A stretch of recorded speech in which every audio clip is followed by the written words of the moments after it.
Team কং এবং team Godzilla অনুগামীদের জন্য দারুণ ভিএফএক্স অ্যাকশন সিন নিয়ে চলে এসেছে নতুন একটা সিনেমা, গডজিলা এক্স কং।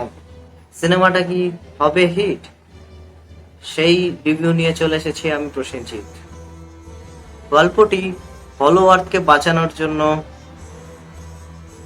যে লড়াই হয়েছিল সেই লড়াইকে কেন্দ্র করে দেখানো হয়েছে। যদি আমি সংক্ষেপে বলি, গডজিলা এক্স কং অ্যানিমাল লাভার এবং মনস্টার লাভারদের জন্য দারুণ একটা দেখার বিষয়।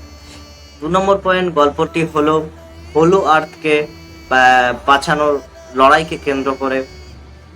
3 নম্বর পয়েন্ট, কংকে এই বিশাল যুদ্ধের জন্য ডেকে আনতে হয় গডজিলাকে।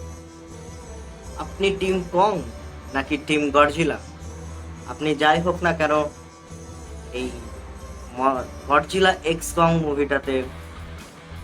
মুভিটাতে মনস্টার ভার্স টাইটান ভক্তদের জন্য একটা দারুণ জিনিস রয়েছে।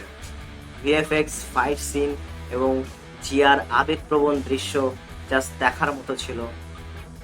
গল্পটা খুব সাদামাটা, হলো আর্থকে বাঁচানোর জন্য লড়াই চলছে, যেখানে কং বাস করে এবং স্কার রাজার হুমকির সম্মুখীন হয়।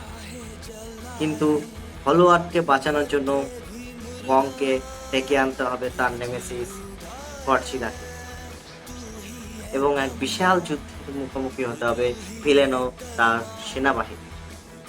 মানুষরাও তাদের সহযোগিতা করবে, যা ফিল্মটিকে মজাদার করে তুলেছে।